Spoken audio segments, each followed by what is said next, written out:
तो हमने पहला ख़त समाप्त फरमाया था बसदर Islamia higher secondary school Shahjahanpur. आइए इसी के साथ साथ रशीद हसन खां का दूसरा ख़त समाप्त फरमाएं कि इन्होंने ये दूसरा ख़त बनाम डॉक्टर खलीक अंजुम के नाम से लिखा था। वही ख़त जो है तो आज हम समाप्त फरमाते हैं आज के लेक्चर में।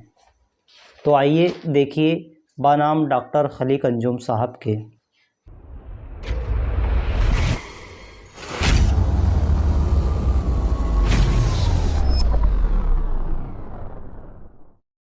तो सबसे पहले राइट साइड में एड्रेस लिखा जाता है, तारीख लिखी जाती है TC9 गायर हॉल, TC9 गायर हॉल, दिल्ली यूनिवर्सिटी दिल्ली। और उसके बाद में पिन कोड दिया हुआ है 110007। इसी के साथ साथ नीचे तारीख दी गई है 23 दिसंबर 1989। तो आइए शुरू करते हैं ख़त।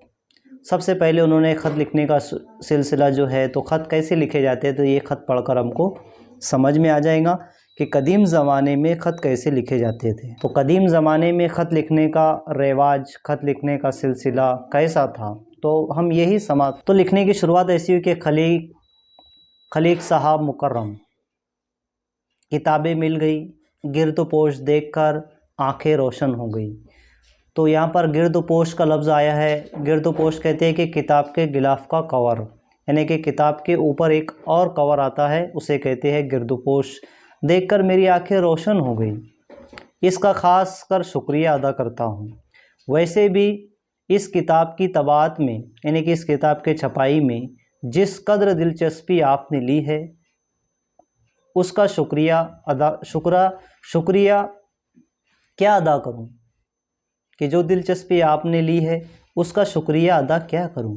वो दिल पर नक्श है, यानी कि जिस दिलचस्पी के साथ, जिस मेहनत के साथ, जिस लगन के साथ आपने इस किताब को छापने में जो दिलचस्पी दिखाई है, मैं उसका शुक्रिया अदा क्या करूं।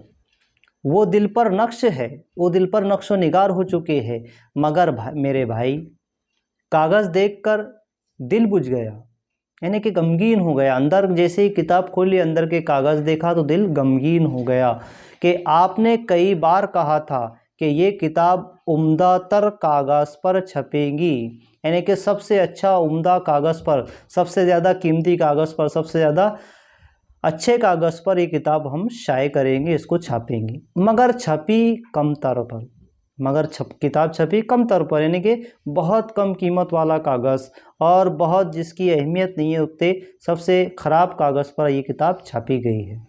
अगर ये किताब आपकी होती तो उस कागज़ पर तो हरगिज़ नहीं छप सकती थी, यानी कि अगर यही किताब अगर मैं छापता तो ये कागज़ पर मैं हरगिज़ किताब को नहीं छापता था, नहीं शाये करता था। और अगर छपती तो उसे देखकर आपका रद्द अमल क्या होता, कि अगर मैं ही ये किताब को अगर ऐसे ख़राब कागज़ पर छापता, उसके कागज़ कम कीमत वाले होते हैं, हल्के होते थे, तो फिर आपका रद्द अमल क्या होता था।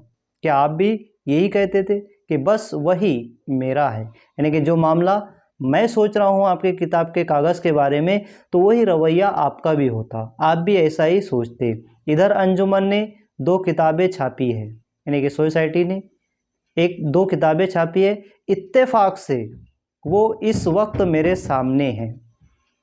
मसलन दीवाने शाकिर नाजी, ये एक शायर गुजरे हैं दीवाने शाकिर नाजी। इसमें ज़मीनों आसमान का नहीं, अंधेरे उजाले का फ़र्क है, यानी कि ज़मीन और आसमान का फ़र्क नहीं बल्कि अंधेरे और उजाले का फ़र्क है। बहुत जी दुखा और आधी मसरत छपने की ख़त्म हो गई, यानी कि जो खुशी आपकी किताब छापने की थी वो खुशी जो है तो ख़त्म होकर रह गई। फिर ये कह के कि दिल को समझा लिया कि कोई दूसरा शख्स तो शायद इस तरह भी इस किताब को ना छापता। फिर अपने आप को ये कहकर मैंने तसल्ली दी और अपने दिल को समझाया कि कोई दूसरा शख्स तो शायद इस तरह भी इस किताब को ना छापता और ऐसी किताब को ऐसे कागजात पर छापने की कोशिश नहीं करता। जाहिर है, यानी कि बात देखने के काबिल है कि इसके बाद हुर्फ़ शिकायत का महल ही नहीं रहता, यानी कि फिर शिकायत करने के हुर्फ़ों का एक महल, एक अंबार नहीं बनता। मज़ीद सितम ज़रीफ़ी, यानी कि मजाक, मजाक में जुल्म करना, तो उसे कहते हैं मज़ीद सितम ज़रीफ़ी, यानी कि मजाक मजाक में जुल्म करना। ये हुई कि किताब पर सने इशात 1990 है। अब अगले साल इसका नंबर आ सकेगा, मगर ये ज़मनी और गैर अहम बात है, यानी कि कानून बेताल्लुक़ के बात है।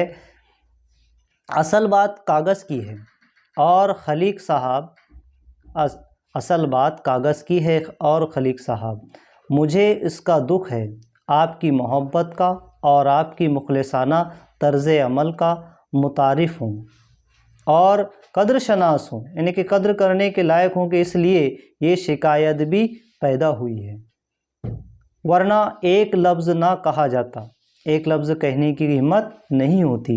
बहरहाल किताब छप गई, इसके लिए बादिल ममनून हूँ, यानी कि मैं आपका तहे दिल से शुक्रगुज़ार हूँ।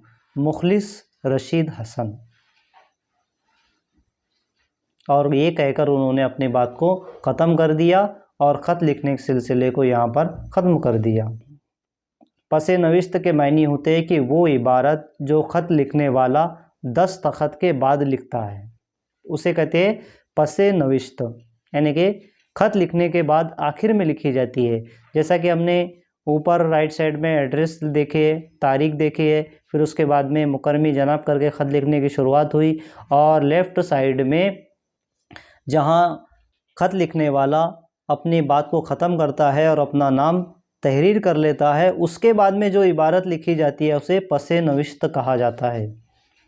और लिखा है कि और मेरे भाई, जिल्द तो इस कद्र घटिया बंदी है कि 2 बार किताब उठाने में निकल जाएंगी।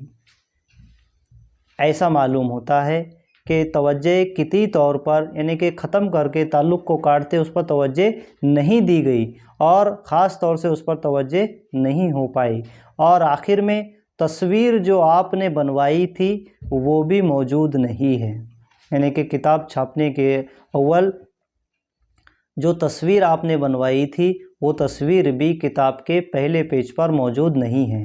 साहब, आप इससे तो इत्तेफाक करेंगे कि ये किताब इस कदर बेनियाजी का हदफ बनने के तो लायक थी नहीं।